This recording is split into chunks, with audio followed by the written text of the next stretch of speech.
त्रिकालदर्शी लोकेश त्रिकालदर्शी लोकेशो लोकधाता तृणप्रदः सर्वलोकाधिगः पूज्यः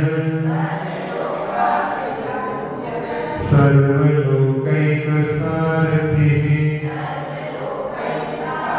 पुराणः पुरुषः पूर्वः कृत्पूर्वाङ्गविस्तरः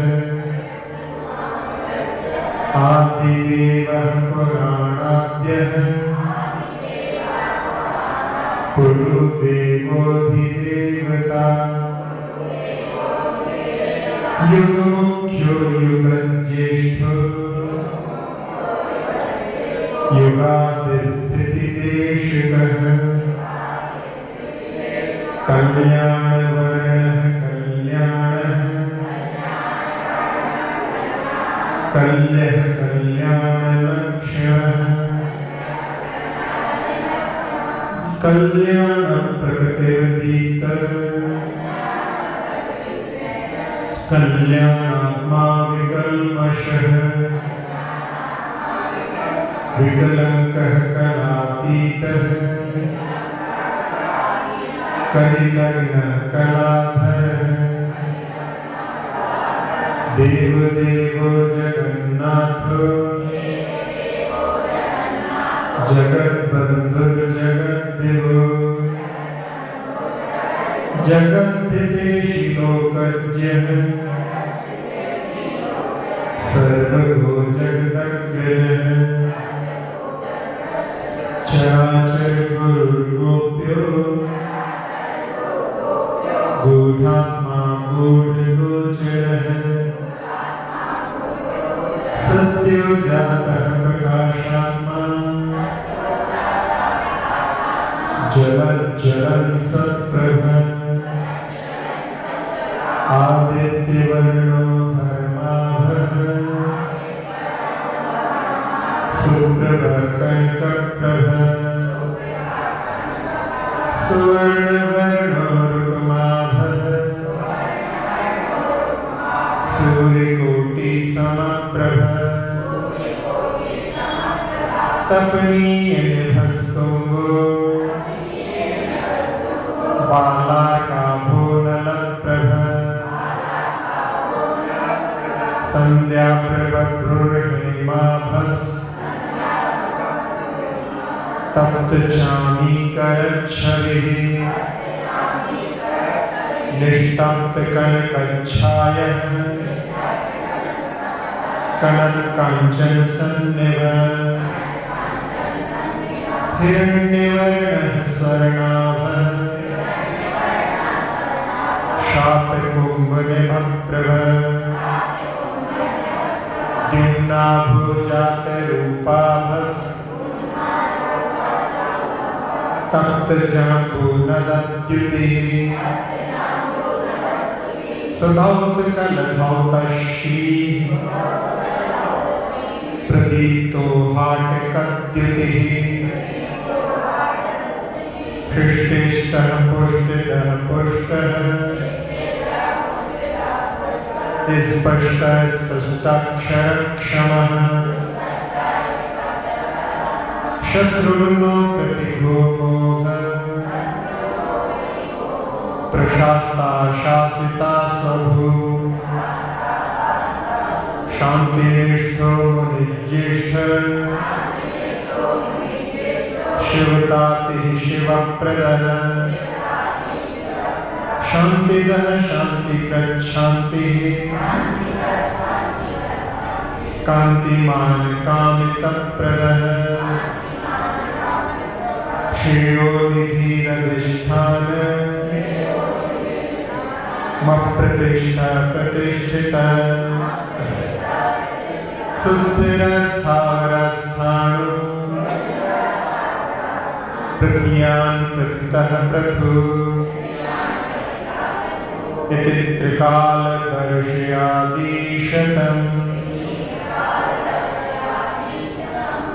आज 10वां स्तोत्र शतम प्रारंभ करें। उसके पहले 2 शतक में कुछ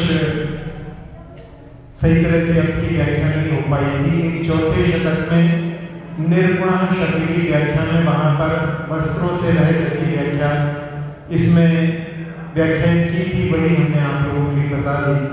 लेकिन जब उस पर विचार किया और पुस्तकों में देखा तो निर्गुण का अर्थ जो वैभाविक गुण होते हैं उनसे रहित होने से भगवान को निर्गुण कहा जाता है।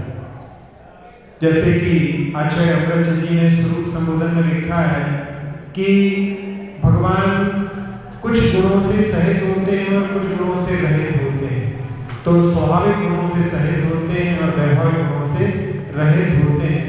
इसी प्रकार से यहाँ पर निर्गुण का अर्थ वैभविक गुणों से रहित होने से। फिर 7वें शतक में 7वें श्लोक में वहां पर सुनाई की व्याख्या में ऐसा कह दिया था कि जो नयों से रहित है।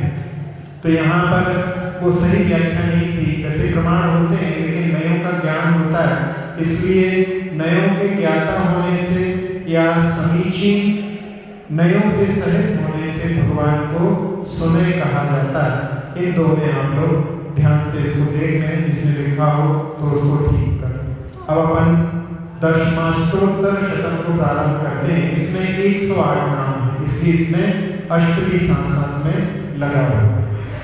देवासा वातरसनो निर्गंधेशो निरंबरः निष्किंचिनो निराशंसो ज्ञानचक्षुरमोहः दिग्वासा वातरसनो निर्ग्रंथेषु निरंबरः निष्किंचिनो निराशंसो ज्ञानचक्षुरमोहः। दिग्वासा दिशा रूपी वस्त्रों को धारण करने से भगवान को दिग्वासा कहा जाता है।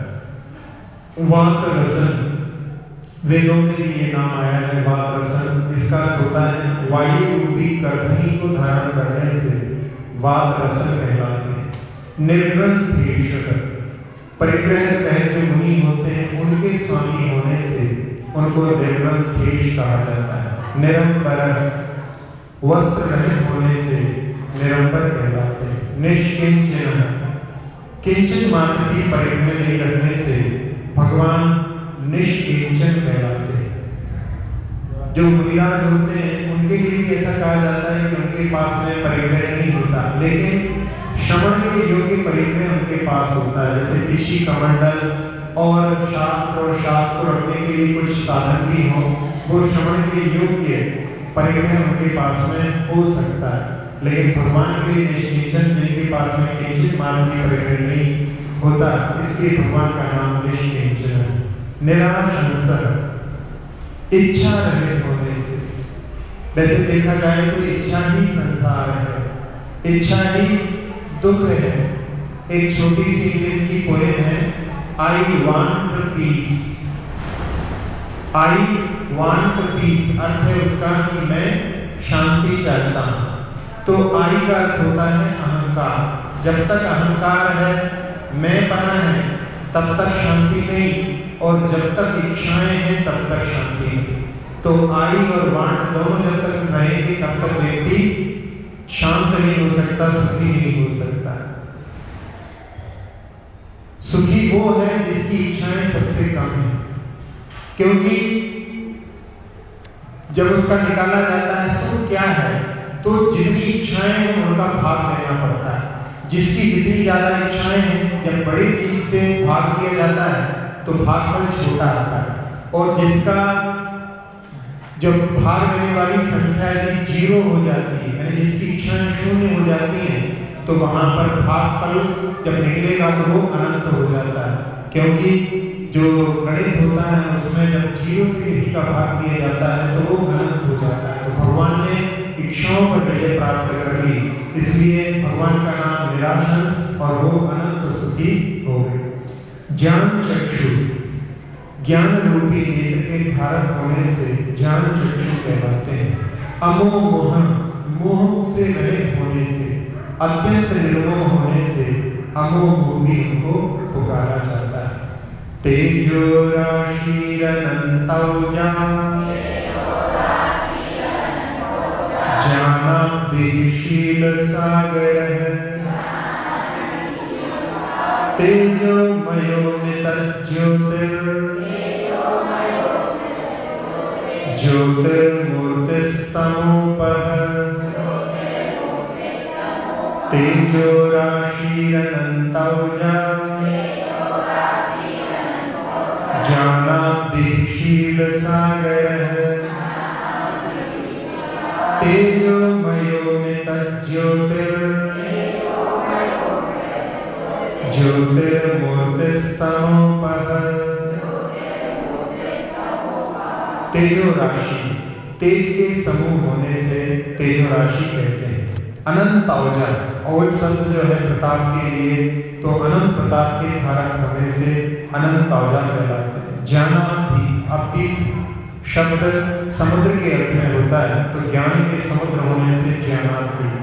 शील सागर, शील के समुद्र होने से, पूरे 18,000 गुणों से युक्त होने से भगवान को शील सागर भी कहते हैं। तेजोमय, तेज स्वरूप होने से।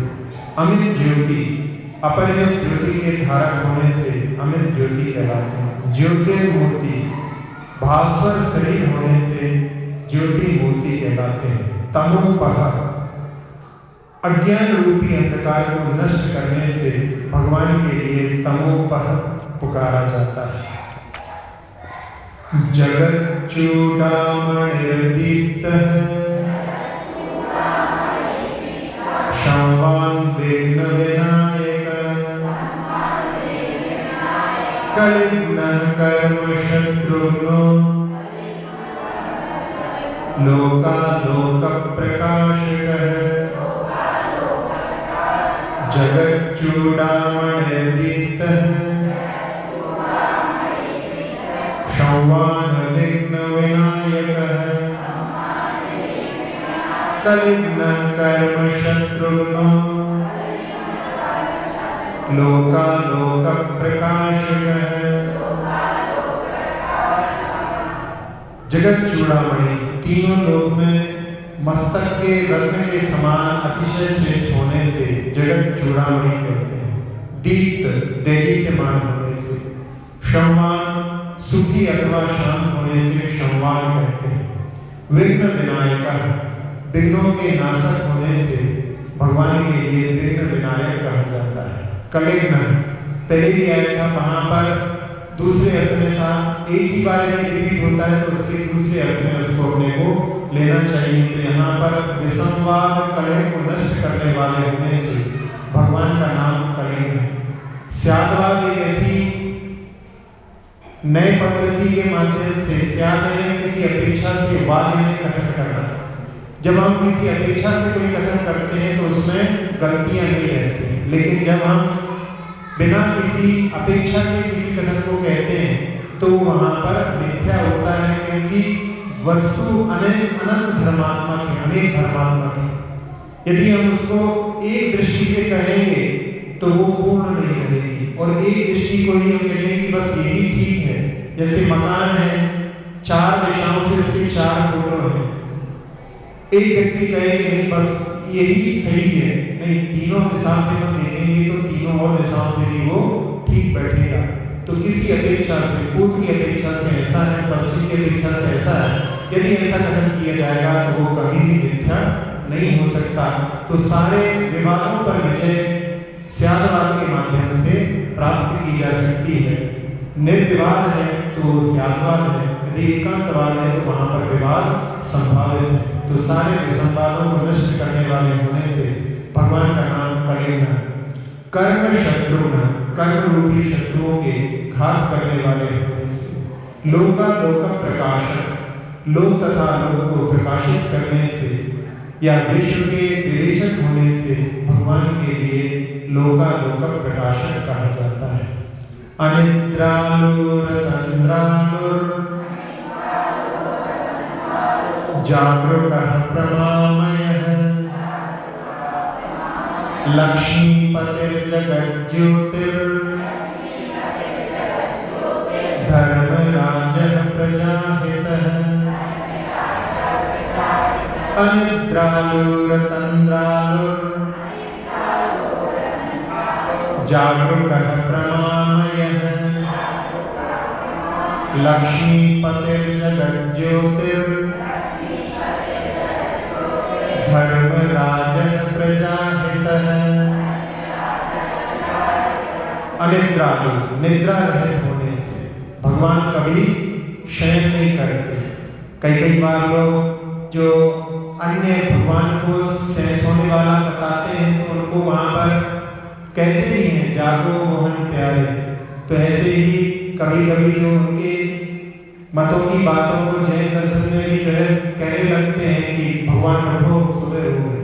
नहीं, भगवान तो हमेशा जागृत रहते हैं। ऐसे भजनों के लिए भी अपने लिए सोच करके उनका प्रयोग करना चाहिए। वैसे एक बार हमने सुनाया था शायद आपको कि एक बार फॉरेनर्स एक क्षेत्र पर जो हिंदुओं का था वहां पर गए और 12 बज चुके थे तो उन्होंने कहा कि अभी भगवान के सोने का समय है, अभी आप दर्शन नहीं कर सकते। तो उसमें जो डेलीगेट आए थे फॉरेनर्स में उसने एक बेटी बोली कि डज गॉड आल्सो स्लीप, भगवान भी सोता है। मतलब उनके यहाँ पर ऐसी दृष्टि है कि भगवान जो है हमेशा जागृत रहते हैं, सोना तो हम लोगों की कमजोरी है। तो यहाँ जो दिया गया है अनिद्रालु, इसमें भगवान जो है हमेशा जागृत रहते हैं, निद्रा रहित होने से उनको अनिद्रालु कहा जाता है। पहले शायद सुनाया हुआ आपको कि राम लक्ष्मण सीता जब वनवास में थे तो लक्ष्मण पूरी रात जागते थे क्योंकि वो सुरक्षा करते थे।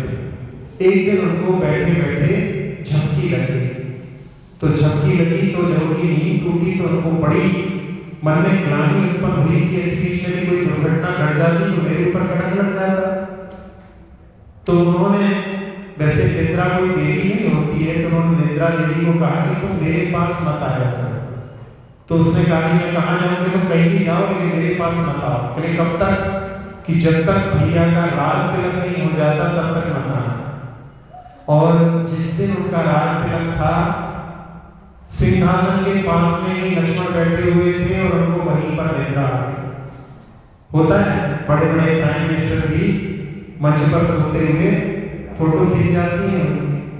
तो उस समय जब उनकी नींद टूटी तो फिर उनको मन में लगा कि तो सब लोग देख रहे होंगे कि यहाँ पे सो गए। उन्होंने फिर कहा नींद से, निद्रा देवी से कि तुम मुझे परेशान मत करा करो, क्योंकि आप ही तो कहा था कि तुम नहीं मेरे पास मत आया करो। तो कहते मैं कहाँ जाऊँ? तो कहते हैं उसी दिन से निद्रा देवी को श्राप है। वो कहती है धर्म सभा में किसी व्यक्ति को पकड़ लिया करो और उसके ऊपर तुम जो है हावी हो जाओ तो धर्म सभा में बहुत सारे सोने वाले मिल जाते हैं। तो कहते हैं कि लक्ष्मण के श्राप से ही जो देवी आई है उनको वहां पर प्रसिद्ध करती है। तो ये तो केवल एक कथानक है, रूपक है, लेकिन भगवान का जो स्वरूप है वो सदैव जागृत रहते हैं। फिर अतंद्रालु, अतंद्रालु ये प्रमाण रहित होते हैं। प्रमाण तो छठे स्थान तक होता है, तो भगवान जो है अतंद्रालु। जागरूक है, अपने स्वरूप की सिद्धि के लिए सदा जागरूक रहने से भगवान का नाम जागरूक है। प्रमामय, ज्ञान स्वरूप होने से प्रमामय कहलाते हैं। लक्ष्मीपति, मोक्ष रूपी लक्ष्मी के स्वामी होने से। जगत ज्योति, जगत को प्रकाशित करने से। धर्मराज, धर्म के स्वामी होने से। प्रजाहित, प्रजा के हितैषी होने से भगवान के लिए प्रजाहित भी कहा जाता है। मोक्षुर्बंध मोक्षज्ञो जिताक्षो जितमन्मथः प्रशांतरसशैलोषो भव्य पेटक नायकः मोक्षबन्ध मोक्षज्ञो जिताक्षो जितमन्मथ प्रशांत रस शैलूषो भव्य पेटक नायकः मुमुक्षु मोक्तो इक्षु इति मुमुक्षु जो मोक्ष की इच्छा रखते हैं वो मुमुक्षु कहलाते हैं। वास्तव में जिन्होंने मोक्ष पाने के लिए पूरा प्रयास किया है वही मुमुक्षु है। कई लोग अपने आप को मुमुक्षु कहने लगते हैं जबकि मोक्ष के लिए पुरुषार्थ नहीं करते। बाकी सब चीजों में खूब पुरुषार्थ होता है, मोक्ष के लिए पुरुषार्थ तो सही देखा जाए तो मुनि ही सही तरह से मुमुक्षु है। तो यहाँ मुमुक्षु भगवान के लिए कहा है जिन्होंने मोक्ष के लिए पूरा पुरुषार्थ किया, मोक्ष की इच्छा रखने से भगवान का नाम मुमुक्षु। बंध मोक्षज्ञ, बंध और मोक्ष का स्वरूप जानने से भगवान को बंध मोक्षज्ञ कहा जाता है। जिताक्ष, अक्ष शब्द इंद्रियों के लिए आता है, इंद्रियों को जीतने से जिताक्ष कहलाते हैं। जित मनमथ, मनमथ शब्द कामदेव के लिए है तो कामदेव को जीतने से जित मनमथ। प्रशांत रस शैलूष, शैलूष शब्द जो है वो नट के लिए आता है जो मंच पर दिखाता है। तो यहाँ भगवान के लिए जो शांत रूप होने से उनके लिए यहाँ पर प्रशांत रस से भरे हुए जैसे भगवान प्रदर्शन करते हैं शब्द को वहां पर इस प्रकार से दिया है। भव्य पेटक नायकः, पेटक शब्द होता है समुदाय के लिए, तो भव्य समुदाय के नायक होने से भगवान का नाम भव्य पेटक नायकः। मूल कर्ता खिल ज्योतिर मलग्नो मूल कारणः आप्तो बागीश्वरः श्रेयः छायसोक्तिर्निरुक्तवा मूल कर्ता खिल ज्योतिर मलग्नो मूल कारणः आप्तो बागीश्वरस्य छायसोक्तिर्निरुक्तवा। मूल कर्ता, धर्म के मुख्य प्रकाशक होने से मूल कर्ता पुकारते हैं। अखिल ज्योति, पूर्ण ज्योति स्वरूप होने से। मलग्न, राग द्वेषादि मन को नाश करने से। मूल कारण, मोक्ष के मूल हेतु होने से भगवान को मूल कारण ही कहा जाता है। आप्त, यथार्थ वक्ता होने से भगवान आप्त कहलाते हैं। वागीश्वर, वाणी के स्वामी होने से। श्रेयान, कल्याण स्वरूप होने से। शायद सोक्ति, यहाँ पे संधि हुई है तो साकाक्षा हो जाता है, तो यहाँ पर शायद सोक्ति है वाणी कल्याण स्वरूप होने से शायद सोक्ति। निरुक्त वाक, निस्संदेह वाणी होने से भगवान को निरुक्त वाक कहा जाता है। प्रवक्ता वचशामीशो मार्जित विश्वभाववित् सुतनुस्तनु निर्मुक्तः सुगतो हत दुर्नयः। प्रवक्ता वचसामीशो मार्जित विश्वभाववित् सुतनुस्तनु निर्मुक्तः सुगतो हत दुर्नयः। प्रवक्ता, उत्तम वक्ता होने से। वचसामीश, वचनों के स्वामी होने से। मार्जित, मार शब्द कामदेव के लिए आता है, कामदेव को जीतने से। विश्व भाववित्, संसार के समस्त पदार्थों को जानने से। सुतनु, उत्कृष्ट शरीर को धारण करने से। तनु, तनु निर्मुक्त, शरीर रहित होने से। यहाँ भी जैसे पहले ही आया था इस प्रकार से, तो एक उत्कृष्ट शरीर को धारण करने से ये व्यवहार स्थिति, शरीर की स्थिति व्यवहार स्थिति। और तनु निर्मुक्त जो है यहाँ पर निश्चय स्तुति यानी अंतरंग जो गुण है उनकी ओर दृष्टि, शरीर से रहित उनका जो स्वरूप है उसको बताया। सुगतः सम्यक ज्ञान को धारण करने से, हद दुर्नय मिथ्या नयों को नाश करने से, भगवान का नाम या एकांत पक्षों को नष्ट करने से हद दुर्नय कहलाते हैं। शीर्ष शीर्ष पादाब्जो बीत भीर भयंकर, बीत भीर भयंकर, उत्सन्न दोषो निर्विघ्नो निश्चलो लोकवत्सलः। शीर्षः शीर्षित पादाब्जो वीत वीर भयंकर, उत्सन्न दोषो निर्विघ्नो निश्चलो लोकवत्सलः।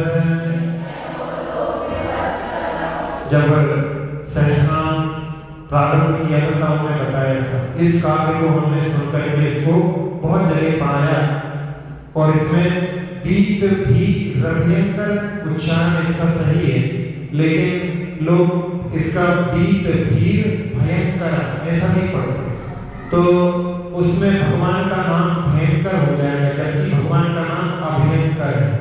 तो भयंकर आप बोलेंगे तो वहां पर उसमें अभयंकर छुपा हुआ समझ में आ सकता है। इसलिए गुरुमुख से ही इसको सीखना चाहिए संस्कृत का उच्चारण। तो यहाँ पर आप लोग ध्यान से इसका उच्चारण कि बीत भी भयंकर ऐसा उच्चारण करना है। शीर्ष शील में लक्ष्मी उसके ईश होने से, तो अंतरंग और बाह्य लक्ष्मी के स्वामी होने से। शीर्ष पादाब्ज आपके चरण कमलों की लक्ष्मी सेवा करती है, इसलिए भगवान का नाम शीर्ष पादाब्ज। पाद यानी चरण होता है, अब्ज यानी कमल होता है, तो इसलिए श्री के द्वारा आश्रित यानी लक्ष्मी भी आपके चरणों की सेवा करती है। वीत भी यानी भय से रहित होने से भगवान को बीत भी कहा जाता है। अभयंकर भक्तों का भय दूर करने से या अभय प्रदान करता होने से भगवान को अभयंकर कहते हैं। उत्सन्न दोष समस्त दोषों को नष्ट करने से, 18 दोषों से रहित भगवान होते हैं। उसमें निद्रा भी एक दोष होता है, उस पर उन्होंने विजय प्राप्त की, इसलिए भगवान का नाम उत्सन्न दोष। निर्विघ्न विघ्न रहित अंतराय के नाशक है, इसलिए भगवान का नाम निर्विघ्न। निश्चल स्थिर होने से, लोक वत्सल लोगों को अत्यंत प्रिय होने से लोक वत्सल भी पुकारा जाता है। लोकोत्तरो लोकपतिर लोक चक्षुरपारधी धीर धीर बुद्ध सन्मार्गः शुद्धः सुरत्पुतवान् लोकोत्तरो लोकपतिर लोक चक्षुरपारधी उत्सन्न धीर धीर धीर बुद्ध सन्मार्गः शुद्धः सुरत्पुतवान्। लोकोत्तर समस्त लोक में श्रेष्ठ होने से, लोकपति 3 लोक के स्वामी होने से भगवान को लोकपति कहलाते हैं। लोक चक्षु समस्त पदार्थों को देखने से और वो भी युगपत देखने से भगवान को लोक चक्षु कहा जाता है। अपार भी अनंत ज्ञान को धारण करने से अपार भी कहलाते हैं। धीर भी ज्ञान सदा स्थिर रहने से भगवान का नाम धीर भी। बुद्ध सन्मार्ग यथार्थ मोक्ष मार्ग को जानने से बुद्ध सन्मार्ग कहलाते हैं। शुद्ध शुद्ध स्वरूप होने से सुनत भूतवाक उनके वचन यथार्थ और पवित्र होते हैं, इसलिए सुनत भूतवाक इनको कहा जाता है। प्रज्ञः पारमितः प्राज्ञो यतिर्नियमितेन्द्रियः भदन्तो भद्रकृतभद्रः कल्पवृक्षो वरप्रदः प्रज्ञापारमितः प्राज्ञो यतिर्नियमितेन्द्रियः भदन्तो भद्रकृतभद्रः कल्पवृक्षो वरप्रदः प्रज्ञापारमितः बुद्धि के पारंगमी होने से या परिपूर्ण ज्ञान में पारंगत होने से प्रज्ञापारमित कहलाते हैं। प्राज्ञ अतिशय बुद्धिमान होने से, यति मोक्ष मार्ग का प्रयत्न करने से, जिसमें यति के लिए पहले बताया था कि जो उपसम श्रेणी छपक श्रेणी पर चढ़ते हैं वो यति कहलाते हैं। तो यहाँ यति मोक्ष मार्ग का प्रयत्न करने से, नियमित इंद्रिय इंद्रियों को बस में करने से, भदंत पूज्य होने से, भद्र कल्याणकारी होने से, भद्र कल्याण स्वरूप होने से, कल्प वृक्ष इच्छित पदार्थों के दाता होने से, वरप्रद इष्ट पदार्थों की प्राप्ति करा देने वाले होने से वरप्रद भी कहलाते हैं। समन्मूलित कर्मारिः कर्म काष्ठासु सूक्ष्मैः कर्मण्यः कर्मठः प्रांसुर् हेयामेय विचक्षणः समन्मूलित कर्माणि कर्म काष्ठासु सूक्ष्मैः कर्मण्यः कर्मठः प्रांसुर् हेयामेय विचक्षणः समन्मूलित कर्माणि कर्मरूपी शत्रुओं को उखाड़कर फेंक देने से समन्मूलित कर्माणि कहते हैं। कर्म काष्ठा सुसूक्ष्मणी कर्मरूपी लकड़ी को जलाने के लिए अग्नि के समान होने से, कर्मण्य चारित्र में नितांत कुशल होने से, कर्मठ क्रिया करने में शूरवीर होने से। यहाँ धर्म के क्षेत्र में भी पहले ही आया था कि धर्म के क्षेत्र में लोग भाग्य पर छोड़ देते हैं कि जो जब होना होगा होगा, जैसे कहते हैं उसमें जो जो देखी भीतराग में सो सो होसी भीतर।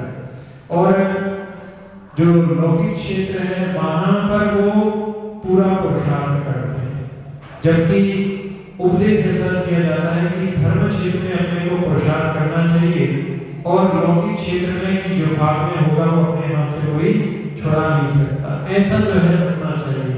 तो भगवान ने जो है कर्म क्रिया करने में शूरवीर होने से जो भी धर्म के क्षेत्र में उसमें वहां पर उन्होंने सब कार्यों को तत्परता के साथ किया, इसलिए भगवान का नाम कर्मठ।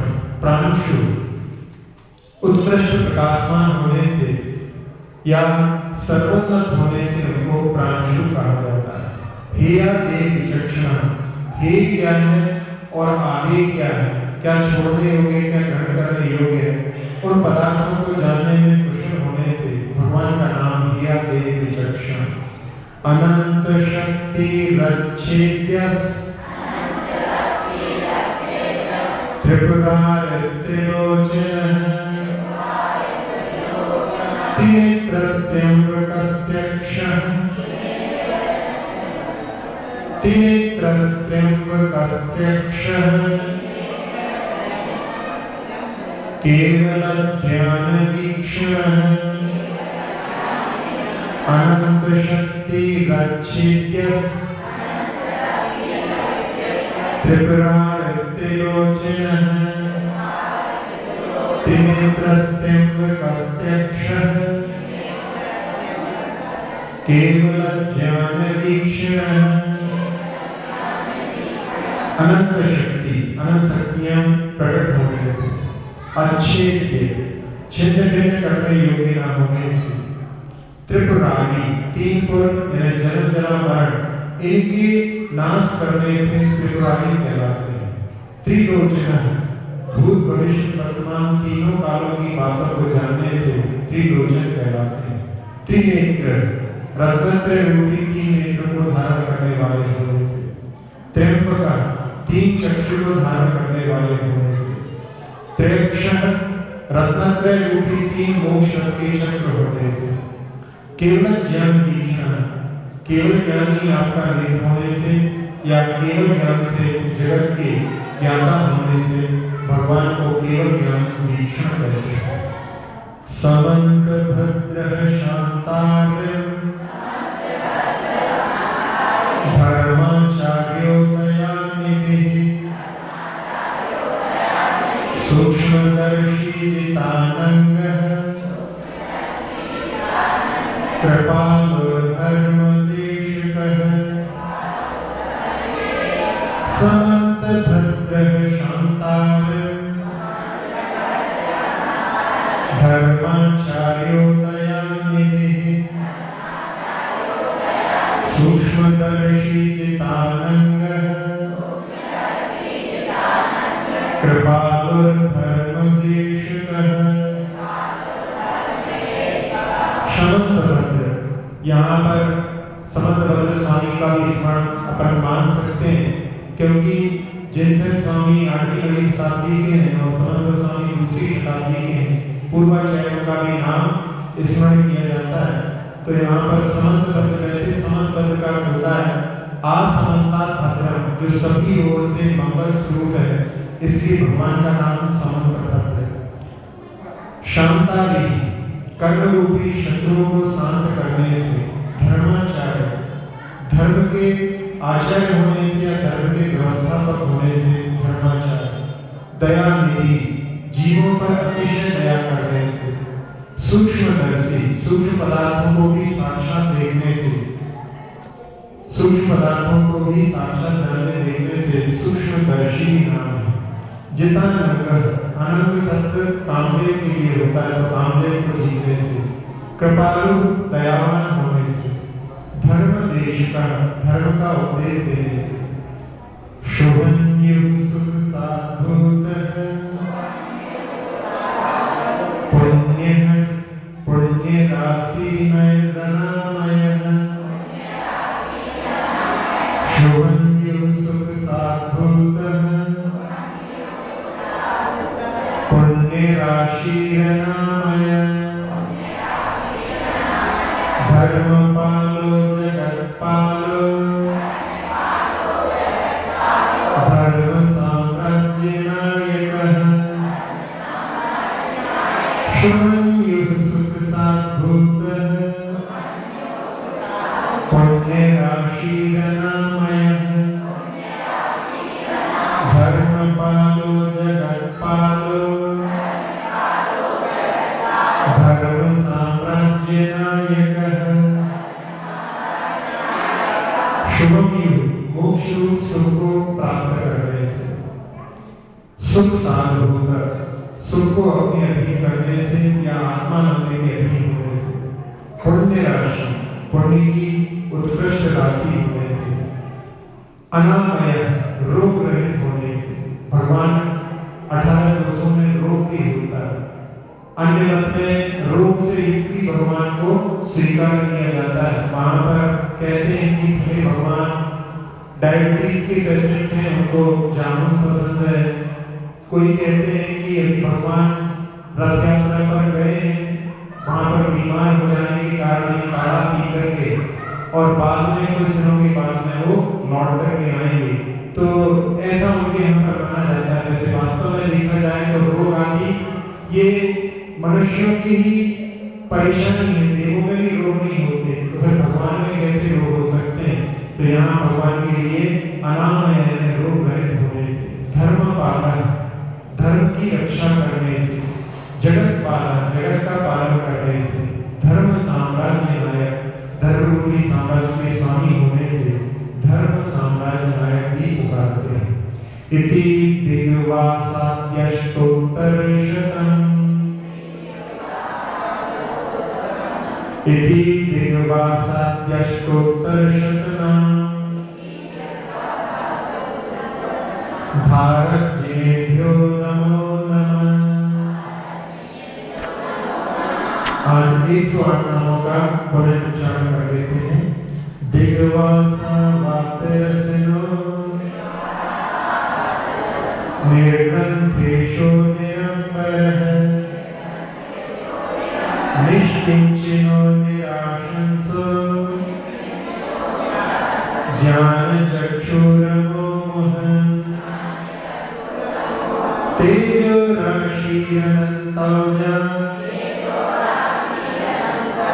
ज्ञानाब्धिशीलसागरः तेजोमयो ज्योतिर्मूर्तिस्तमोपः जगच्चूडामणिर्दीप्तः क्षौवाग्विघ्नविनायकः कलिग्नः कर्मशत्रुघ्नो लोकालोकप्रकाशकः अनिद्रादूरतन्द्रालो जागरूकः प्रमामयः लक्ष्मीपतिर्जगज्योतिर् धर्मराजः प्रजाहितः मोक्षबन्धमोक्षज्यो जिताक्षो जितमन्मथः प्रशान्तरस्थैलूषो भव्यपेटकनायकः मूलकर्ताखिलज्योतिर् मलग्नो मूलकारणः आप्तो वागीश्वरक्षेयं छायशोक्तिर्निरुक्तवाक् प्रवक्ता वचसामीषु मार्जिद्विश्वभाववित् सुतनुस्तनो निर्मुक्तः सुगतो हतदुर्नयः शीर्षः शीर्षपादाब्जो दीर्घधीरभयङ्करः उत्सन्नदोषो निर्विघ्नो निश्चलो लोकवत्सलः लोकोत्तरो लोकपतिर् लोकचक्षुरपारधी धीर धीर पुरसन्मार्गः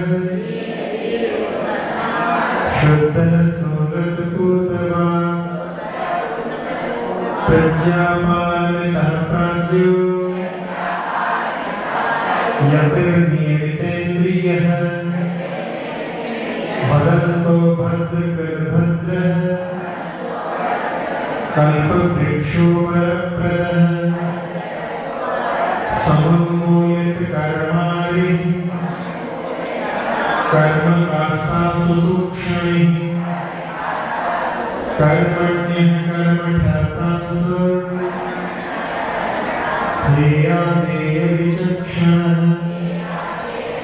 अनन्तशक्तिरच्छिद्यः त्रिपुरारिस्त्रिलोचनः त्रिनेत्रस्त्र्यम्बकस्त्र्यक्षः केवलज्ञानवीक्षणः समन्तभद्रः शान्तारिः धर्माचार्योदयानिधि सूक्ष्मदर्शी जितानङ्गः कृपालुर्धर्मदेशिकः शून्यः सुसाधूतः पुण्यराशिरणामयः धर्मपालो जगत्पालो धर्मसाम्राज्यनायकः इति दिवासाद्युष्कर्षतम्।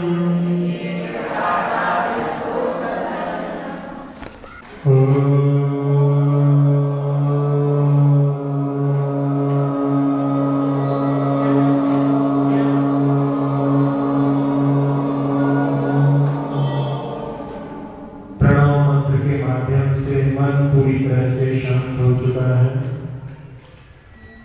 आदिनाथ भगवान की मनो की प्रतिमा बड़े बाबा के चरणों में पहुंचते हैं।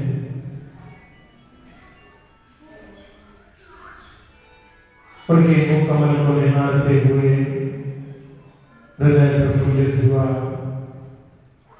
नमन करके पहुंचते हैं 52 गज में 52 गज की मूर्ति आदिनाथ भगवान की विशालकाय प्रतिमा। ऊपर सीढ़ी से जाकर के उनके मस्तक के दर्शन करने से 500 धनुष के आदिनाथ भगवान कभी हुए होंगे, उनके मुख को देख करके वहां पर एहसास होता है। चरणों में नमन करके पहुंचते हैं अति मनो की प्रतिमा चांद खेड़ी की आदिनाथ भगवान की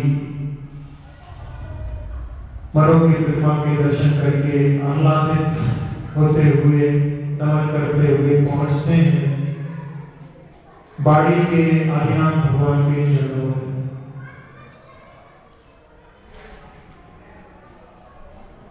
प्राचीन जिनालय में विराजमान बाड़ी के आदिनाथ भगवान सभी आदिनाथ भगवान की और समस्त प्रतिमाओं की ऊर्जा को आह्वान करने के लिए पुनः ह्रीं का उच्चारण करेंगे। ह्रीं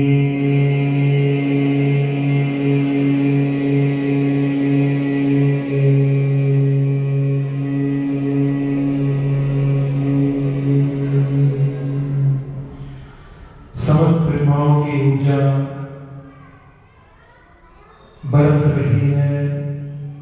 उसने मस्तिष्क को, नेत्रों को, नासिका को, मुख को, कर्ण को, कंठ को, फेफड़ों को, हृदय को, छोटी आंत, बड़ी आंत, किडनी आदि सभी अंतरंग अवयवों को, मेरुदंड, पीठ, कमर, कंधों, गर्दन, हाथों को, जंघाओं को, घुटनों को, पिंडलियों को, टखनों को, एड़ियों को, तलवों को, अंगूठे से सभी उंगलियों को अपने आगोश में लेकर के पूरे शरीर को, पूरे शरीर की त्वचा को, एक प्रदेश को निर्विकार, निरामय, निर्विकार बनाते हैं। निरोगी अपने पूरे शरीर को देखने का प्रयास करें। जैसा लाभ जिन प्रतिमाओं का हमने प्राप्त किया, सारे संसार को उनकी ऊर्जा मिले, सभी लोग स्वस्थ ऐसी भावना से सुखी रहें सब जीव जगत के, कोई कभी ना घबरावे, सुखी रहें सब जीव जगत के, कोई कभी ना घबरावे, सुखी रहें सब जीव जगत के, कोई कभी ना घबरावे। पूरे संसार में शांति का वातावरण आदिनाथ भगवान को निहारते हुए अक्षर पद मात्रा से दूषित वचन अगर मगनीन रहे,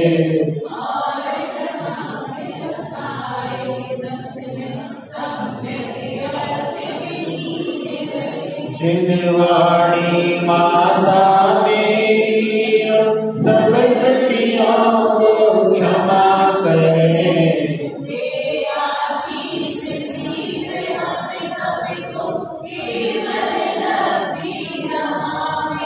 प्राप्त हमें हो बोधि समाधि परिणामों की शुद्धि हो,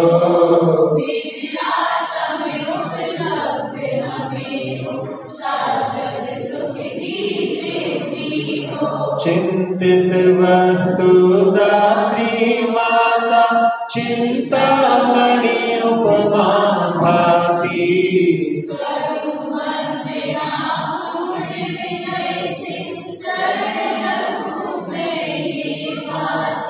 कर जिन वाणी स्तुति तन की ममता